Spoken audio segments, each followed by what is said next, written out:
आप मंदिर में जाके प्रदक्षिणा क्यों लगाते हो?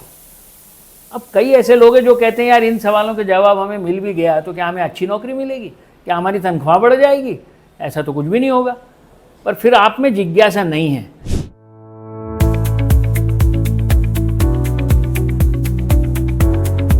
Hi, this is Prakash Shesh.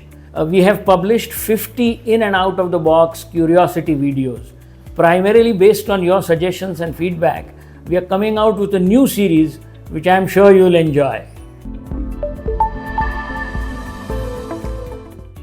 I do a lot of personal counseling, and during that period, many parents and even students or even executives ask me, which are the personality traits that I must develop in order to become successful in life? तो ये प्रश्न का उत्तर देना बड़ा मुश्किल है, क्योंकि अलग अलग परिस्थितियों में अलग अलग व्यक्तित्व के गुण हमें काम देते हैं। बट स्टिल मुझे कई लोग कहते हैं कि नहीं साहब, व्यक्तित्व के तो 50 गुण हैं, उसमें से आप हमें कोई शॉर्ट लिस्ट करके बताइए ताकि हम अपने बच्चों में या हम में खुद में वो डालने की कोशिश करेंगे। So at great risk, I have decided to shortlist 6 personality traits which I think will lead to a successful life, lead to success in life. But please take it with a pinch of salt because this is not the gospel truth. First on my list is compassion, जिसको हम हिंदी में करुणा कहते हैं, कि दूसरों की तकलीफ़ें समझना, उनकी तकलीफ़ें समझने के बाद आप उनकी तरफ ज़्यादा करुणा दिखा सकते हो और आपके संबंध भी लोगों से और अच्छे हो सकते हैं। दूसरों की कठिनाइयाँ समझना, ये वाकई में एक अच्छा गुण है। दूसरे नंबर पे है क्यूरियोसिटी, जिसको हम जिज्ञासा कह सकते हैं, कि आप में यदि जिज्ञासा नहीं है तो मुझे लगता है कि आप ज़िंदगी में सफल होने में थोड़े से कम पड़ जाएंगे। जिज्ञासा मतलब क्या, कि ऐसे कई सवाल हमारे इर्द गिर्द होते हैं जिनके जवाब हमें ना भी मिलें तो ऐसा कोई पहाड़ नहीं टूट पड़ता। पर हम में से कई लोगों का व्यक्तित्व ऐसे होता है कि उनका जवाब ढूंढ कर ही रहते हैं वो। जैसे एक उदाहरण के तौर पे, जैसे मैंने अपने पुराने वीडियो में ये सवाल छेड़ा था कि भाई हिंदू स्त्रियां शादियों के बाद मंगलसूत्र क्यों पहनती है, या दूसरा एक वीडियो मेरा है इसी सिलसिले में कि भाई आप मंदिर में जाके प्रदक्षिणा क्यों लगाते हो।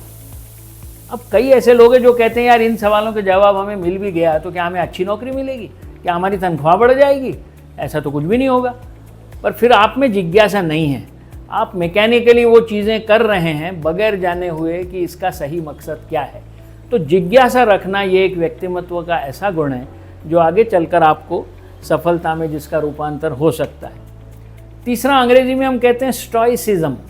स्टोइसिज्म मतलब हम हिंदी में कह सकते हैं स्थित प्रज्ञता, कि मतलब दुख के समय, बहुत हर्षोल्लास के समय आप यदि स्थित प्रज्ञ रहें, न्यूट्रल रहे, उससे उस सुख के या दुख के पूरी तरह से बहकावे में न आते हुए आप अपना काम जैसा अक्सर करते हैं वैसा चालू रखें, तो यह भी एक व्यक्तित्व का गुण आपको बहुत दूर तक ले जा सकता है।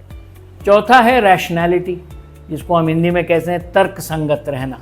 इसका मतलब भाई किसी भी चीज़ का जब तक हमें तर्क नहीं मिल जाता तब तक हम उस चीज़ पे विश्वास नहीं रखते। ऐसा व्यक्तित्व जिसका होता है वो बहुत आगे तक निकल जाता है। मैं तो कहता हूँ कि वो लंबी रेस का घोड़ा होता है। अब इसका उदाहरण देना हो तो जैसा मैं कहूँ, उसके ऊपर भी मैंने एक पुराना वीडियो बनाया है, आप देख सकते हैं कि भी मेरे घर के बाजू का जो गणेश मंदिर है और सिद्धि विनायक जो बम्बई में बड़ा फेमस गणेश का मंदिर है, इन दोनों में कोई सुपीरियॉरिटी इन्फीरियॉरिटी वाला रिलेशन है क्या? क्या वो सिद्धि विनायक वाला गणपति मेरे घर के बाजू वाले गणपति से ज़्यादा पावरफुल है क्या? या नागपुर के साईं बाबा के मंदिर के साईं बाबा वो शिरडी के साईं बाबा से कम पावरफुल हैं क्या? आप तर्क करना ही नहीं चाहते और जैसा समाज करता है वैसा ही आप करना चाहते हो। तो रैशनैलिटी जिसको हम कहते हैं वो यदि आप में आप पनपने दें तो मुझे लगता है बहुत आगे तक पहुंच सकोगे। 5वें नंबर पे है ह्यूमिलिटी। ह्यूमिलिटी मतलब विनयशीलता। कितना भी ज्ञान आपको क्यों ना हो, कितने भी वेल क्वालिफाइड आप क्यों ना हो, पर विनम्रता, विनयशीलता क्या आप में है? इसका सबसे अच्छा उदाहरण तो अपने पूर्व राष्ट्रपति डॉक्टर अब्दुल कलाम थे। उनके इतना एजुकेटेड और कॉम्पिटेंट आदमी आपको शायद ही कहीं मिले, पर उनका स्वभाव इतना विनयशील था, इतना विनम्र था कि लोगों को लगता ही नहीं था कि ये अपने प्रेसिडेंट हैं। तो क्या आप में ये गुण है या नहीं है, तो क्या आप उसको अपने अंदर पनपने के लिए कुछ प्रयत्न कर रहे हो? और आखिरी का मेरा इस लिस्ट में ये है सेंस ऑफ ह्यूमर, जिसको हम कहते हैं कि अपनी विनोद बुद्धि हर वक्त जागृत रखना। जिस आदमी में विनोद बुद्धि नहीं है या हास्य रस जिसको जो अप्रिशिएट नहीं कर सकता है, वो फिर मुझे लगता है कि बहुत आगे तक नहीं पहुंचेगा।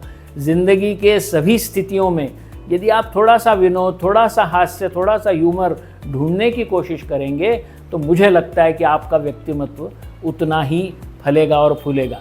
तो मेरे मुताबिक ये 6 व्यक्तिमत्व के गुण हैं जो आपको अपने अंदर मतलब अंदर में डालने की कोशिश करना चाहिए।